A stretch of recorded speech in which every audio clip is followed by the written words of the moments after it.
107.8 FM radio जय घोष पर आप सबका स्वागत है। आपके साथ है आपके दोस्त समरीन कार्यक्रम विदुषी में, और हम इस कार्यक्रम में आपकी मुलाकात कराते हैं समाज की सशक्त महिलाओं से। और इसी सिलसिले को आगे बढ़ाते हुए हम आज आपकी मुलाकात कराने जा रहे हैं ex police officer Satya Singh ji से। वो एक राइटर हैं, लॉयर हैं, काउंसलर हैं, मोटिवेशनल स्पीकर हैं, और भी बहुत सारे आयाम हैं उनकी ज़िंदगी से जुड़े हुए। तो बग़ैर देर किए बिला ताख़ीर हम आपकी मुलाकात कराते हैं सत्या सिंह जी से। बहुत बहुत स्वागत है आपका हमारे स्टूडियो में। नमस्ते, थैंक यू समरीन जी। सत्या सिंह जी, आपने मऊ से आप ताल्लुक़ रखती हैं, और वहाँ से आपकी ज़िंदगी की शुरुआत कहें तो हुई है जी।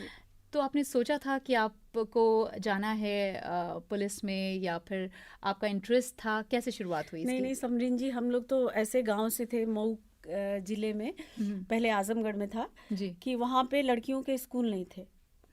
तो मेरा डायरेक्ट 6 में एडमिशन करवाया गया था, टीसी बनवा के।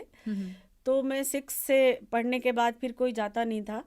तो ये था कि मैं हाई स्कूल तक पढ़ लूँगी और उसके बाद फिर बीटीसी कर लूँगी, बस। अच्छा। यही तक एम था। हाँ। लेकिन फिर पढ़ते रहे और पढ़ने में अच्छे थे, तो शुरू से ही स्कॉलरशिप मिलती रही, तो पढ़ते गए। फिर उसके बाद ग्रेजुएशन किया फर्स्ट क्लास में। पूरे गांव में क्या, पूरे उसमें कभी कोई आया ही नहीं था, मेरा ही आया। अच्छा। हाँ, तो फिर मेरा बीएचयू में एडमिशन हो गया, मुझे स्कॉलरशिप मिली सारा वो पढ़ने के लिए।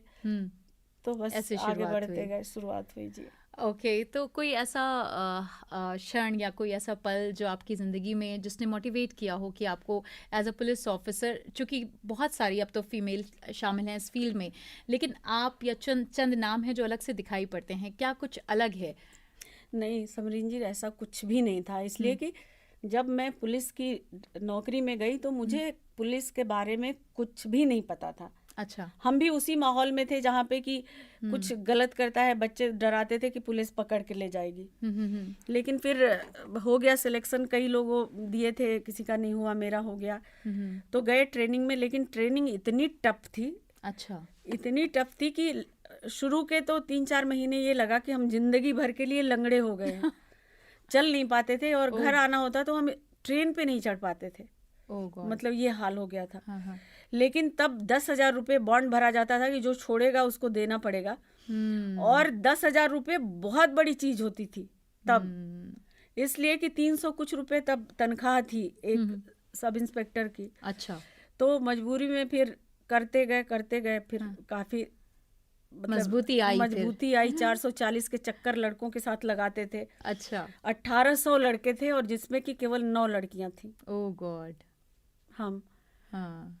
तो किया, करने के बाद फिर बनारस में पोस्टिंग हुई। पोस्टिंग के बाद फिर देख के, फिर उसके बाद पुलिस के बारे में थोड़ा बहुत देखा, तो किरण बेदी के बारे में सुना, जाना, पढ़ा। तो वो एक तरह से एक आइडियल थी कि हाँ, वो कभी किसी से डरी नहीं है और अपना काम किया है, तो मुझे भी करना है।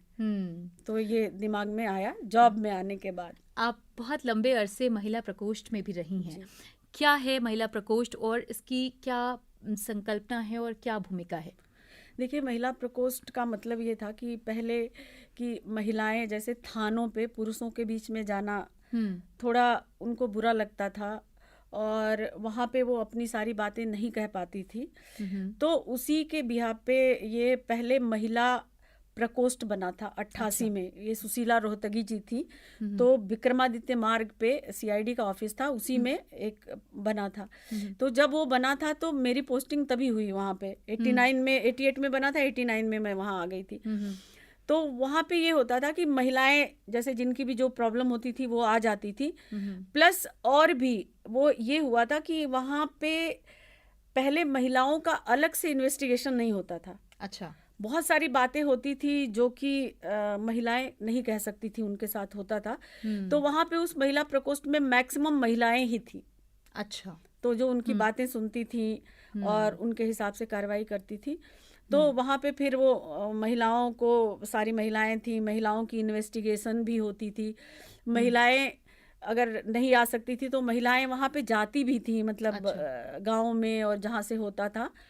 तो ये सब कुछ था कि महिलाओं के लिए थी, मतलब हमारी एसपी भी महिला और डिप्टी एसपी भी महिला, इंस्पेक्टर भी महिला, सब इंस्पेक्टर भी महिला, सिपाही भी महिला। हाँ, तो ताकि ये कंफर्ट जोन तैयार हो एकदम सके वो महिला बन के लिए कि अगर वो जी अपनी कोई शिकायत करने आई है तो वो बगैर झिझक अपनी सारी बात अपनी बता सारी सके। बात तो किस किस तरह के मामले या केसेस आते थे? सब तरह के आते थे। अच्छा। मैक्सिमम जैसे ये 498 के, हम्म दहेज के, हम्म और कभी कभी मतलब रेप के, मतलब हर तरह के महिलाओं के साथ जो भी होता था वो सब आते थे वहाँ पे। हम्म तो उसमें आप काउंसलर हाँ, की भी काउंसलिंग भूमिका? भी करते थे अच्छा। हम लोग। हाँ, वहाँ पे तो ये था कि पहले काउंसलर नहीं थे हम लोग के साथ वहाँ पे, हम्म तो उसमें काउंसलिंग भी करते थे, समझाते भी थे, वो होता भी था। लेकिन फिर बाद में जब ये महिला सम्मान प्रकोष्ठ जो था, ये उससे टाई अप करके समाज कल्याण विभाग से, तो फिर काउंसलर की भी पोस्टिंग वहाँ पे हुई थी। अच्छा। 2-4 वो लोग तो फिर एक वो अलग ही था कि जो इस तरह के होते थे फैमिली प्रॉब्लम्स वाले, तो वो काउंसलर्स के पास भेजे जाते थे और उनकी वहीं पे काउंसलिंग होती थी, और वहीं से जो होने वाले थे बहुत से परिवार जुड़ जाते थे, टूटने से बच जाते थे, और जो एकदम नहीं ही रहना चाहते थे तो उनके सामान भी आदान प्रदान करके बड़े प्यार से अच्छे माहौल में वो अलग हो जाते थे। क्या बात है। हाँ, वहाँ से आप होता था। देख रहे हैं और सुन रहे हैं कार्यक्रम विदुषी, और हमारे साथ स्टूडियो में इस वक्त मौजूद हैं ex police officer Satya Singh ji. जानेंगे उनकी जिंदगी की कहानी उन्हीं की जुबानी, लेकिन फिलहाल लेंगे एक छोटा सा ब्रेक के बाद बातों का सिलसिला जारी है।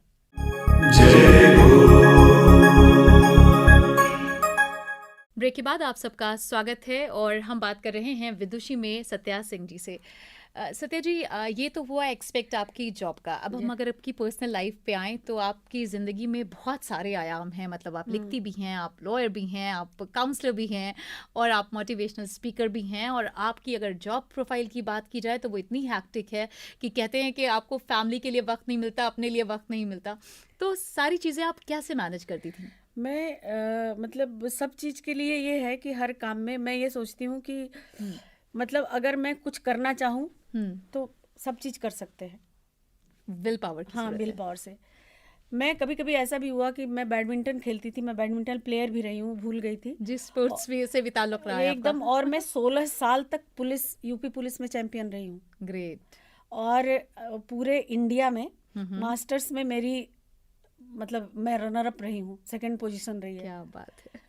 तो उसमें खेलते थे तो कभी कभी मैचेज होते थे तो बहुत सर दर्द होता था, मतलब खेल नहीं पाते, तो डिस्प्रिन खा के खेलते थे, और ये नहीं पता होता था कि हम बीमार हैं। लेकिन कभी घर आए ज़्यादा है, किसी ने बोल दिया, थर्मामीटर में देख लिया तो पता चला 102 बुखार है, तो बीमार पड़ जाते थे।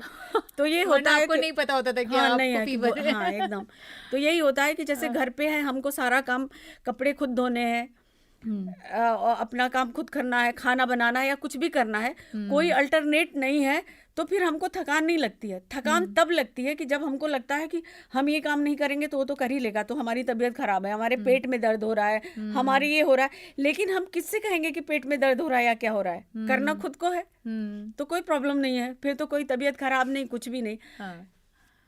अच्छा, एक चीज़ मेरे जहन में और आती है कि अगर हम पुलिस की बात करें, पुलिस विभाग की बात करें, तो थोड़ा सा एक मिजाज में कहें तो संवेदनशीलता जो है वो कम पाई जाती है। आपको क्या लगता है कि महिलाओं की प्रतिभागिता या इसमें सहभागिता अगर होगी तो कुछ एटमॉस्फेयर में बदलाव आता है, या फिर आप लोगों को भी उतना स्ट्रिक्ट होना पड़ता है? नहीं, एकदम नहीं। देखिए, ये सब स्वभाव में, और जो एटमॉस्फेयर और बोला ना कि वातावरण और फैमिली, और ये सारा कुछ उसी से होता है।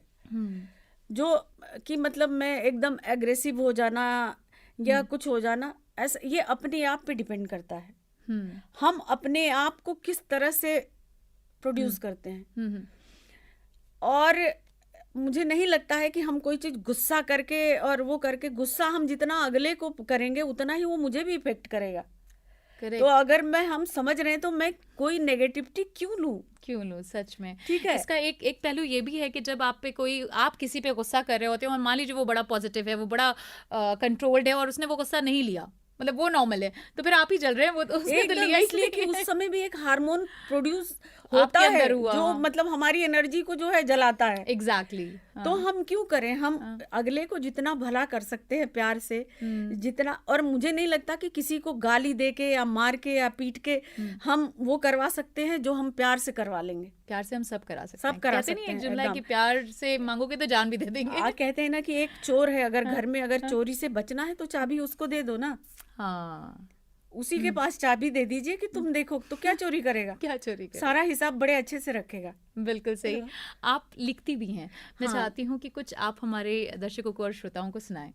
ठीक है, मैं बहुत कविताएं हर तरह की लिखी है जी। आजकल मैंने एक बड़ी मार्मिक कविता है। आजकल की बच्चे जो है, माँ बाप जब बूढ़े हो जाते हैं, वो अपना सब कुछ पढ़ा के बेच के सब कुछ करके अपना जीवन जो है पूरा समर्पित करके उनको पढ़ाते हैं, किसी लायक बनाते हैं, तो वो बच्चे जो है शादी के बाद माँ बाप को भूल जाते हैं। और कभी कभी तो ये भी होता है कि कोरोना में दिखा कि माँ बाप की अस्थियों तक या माँ बाप के जो है मरने तक कोई नहीं आ पाया। तो उस पे मैंने लिखा था, उसकी मैं 4 लाइनें सुनाना चाहूँगी कि बाबूजी की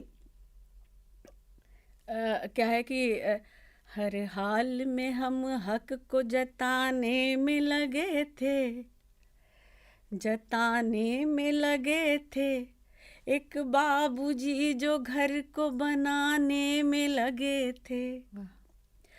कच्ची न रहे नींव कहीं देखभाल के, हर ईंट प्यार की वो जमाने में लगे थे, एक बाबूजी जो घर को।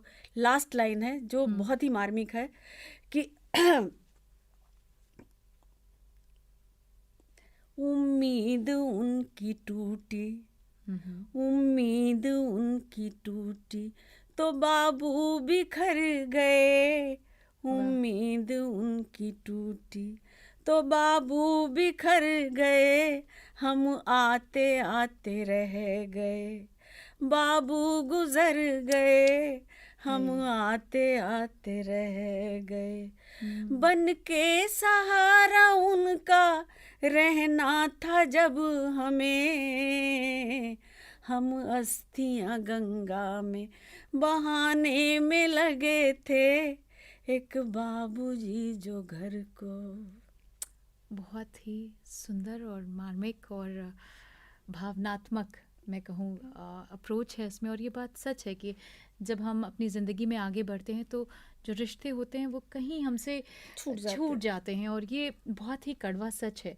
लेकिन हम बैलेंस कर सकते हैं, बिकॉज हमें, जैसे आपने बोला ना कि सब टाइप मैनेजमेंट हो जाता है। हाँ, लेकिन इसमें तो कुछ टाइप ये भी होता है ना कि कुछ कानून ऐसे बने हैं ना महिलाओं के साथ कि उससे भी परिवार बहुत अफेक्ट हो जाता है। हाँ, बिल्कुल सही कह रही हैं आप। आप कानूनों की बात कर रही हैं, तो आपको क्या लगता है कि हमारे देश में या हमारे प्रदेश में जिस तरह के महिला सुरक्षा कानून बने हैं उसका आपको क्या असर दिखाई पड़ता है ज़मीनी तौर पर? देखिए, दोनों तरह है। सबसे ज़्यादा तो ये है ना कि पुलिस और जुडिशरी को अगर कहा जाए तो हम लोग तो बाउंड होते हैं जो किताब में लिखा है लॉ की वो करने के लिए। तो बहुत कुछ बदला है अभी। पहले तो ये था कि 498 अगर हो जाता था, कोई लिख दिया जाता था तो पूरा सफ़र, चाहे सास ससुर ननद किसी की कोई गलती हो ना हो तो उसको दोषी मान ही लिया जाता था कि वो अगर महिला कह रही है। लेकिन अब तो अमेंडमेंट हुआ है कि पहले इन्वेस्टिगेशन होगी, हर आदमी का रोल दिखा जाएगा, तब कोई कार्रवाई होगी। तो अब काफ़ी बदल रहा है। लेकिन ये है कि कहीं ना कहीं कुछ ऐसे हैं कानून महिलाओं के साथ कि जो उसका उठाने वाले फ़ायदा भी उठाते हैं। वहाँ पे आम लोग जो हैं वो परेशान होते हैं और सब कुछ होता है। लेकिन ये बहुत लंबी लड़ाई है जो कि धीरे धीरे सब कुछ बदल रहा है, तो बदलेगा। अमेंडमेंट्स उसमें हो रहे हैं। बहुत बहुत शुक्रिया सत्या जी, आप आई हमारे साथ, अपने विचार साझा किए। मैं चाहती हूँ कि हम अपनी बातचीत वाइंड अप करें, उससे पहले जो लोग आपको सुन रहे हैं, देख रहे हैं, उनमें जो महिलाएं हैं, उनसे आप क्या कहना चाहती हैं? मैं उनसे यही कहना चाहती हूँ कि देखिए, आपका स्वाभिमान, घमंड थोड़ा भी मत करिए। घमंड नहीं होना चाहिए, लेकिन स्वाभिमान से कोई समझौता नहीं। आपको भी अपनी जिंदगी जीने का हक है, लेकिन ये है कि हमारे कुछ मापदंड, संस्कार और जो एक है उसको भी लेके चलना। इसलिए कि हम जो करेंगे, हम अपने बच्चों के पहले रोल मॉडल उनके पेरेंट्स होते हैं, उनके मदर फादर ही होते हैं। तो हम जो करेंगे हमारे बच्चे उसी से सीखेंगे। तो ये हमारे लिए बहुत ज़रूरी है। और बाकी परेशानियाँ, हार जीत होती रहती है, कभी हार मत मानिए। हर रात की सुबह होती है और होगी। और जो करना चाहे करिए, आगे बढ़िए, बड़ों की इज्जत करिए, उनसे प्यार लीजिए, प्यार बांटिए, बस यही ज़िंदगी है। और कोई बहुत कभी परेशान हो, बहुत उलझन में हो, कुछ रास्ता समझ में ना आ रहा हो, वो मुझे फ़ोन कर सकता है। मैं पक्का जितना मैं जानती हूँ मैं उतनी उसको बताऊंगी। और कहते हैं ना कि ज़रूरी नहीं है कि हर समस्या का हम समाधान निकालें, लेकिन बहुत कुछ होता है कि एक पीक पॉइंट पे अगर हम किसी की पूरी बात सुन ले तो आधी परेशानी उसकी कम हो जाती है और वो उससे बाहर आ जाता है। तो मेरा फ़ोन नंबर है 9454407388। एक बड़ी बहन की तरह कुछ भी कोई परेशानी है तो मुझसे पूछ सकता है और मैं पूरी कोशिश करूंगी कि मैं बताऊंगी। जी, तो आपने सुना सत्या सिंह जी को, और हमारी कोशिश भी यही रहती है कि आपकी ज़िंदगी को हम आसान बनाएं, आपके सपनों को हम उड़ान दें और आपको ऐसे व्यक्तित्व से मिलाएं जो आपकी ज़िंदगी में कहीं ना कहीं एक रोल मॉडल की तरह आपका इंस्पिरेशन बन सकें। और हमें यही उम्मीद होती है कि हमारी इन छोटी छोटी कोशिशों का आपकी ज़िंदगी पर ज़रूर कुछ ना कुछ पॉजिटिव असर होगा। हम अपने आज के इस अंक को यहीं पर विराम देंगे। अगले अंक में किसी अन्य मेहमान के साथ हम आपकी मुलाकात कराएंगे। आप देखते रहिए और सुनते रहिए रेडियो जय घोष।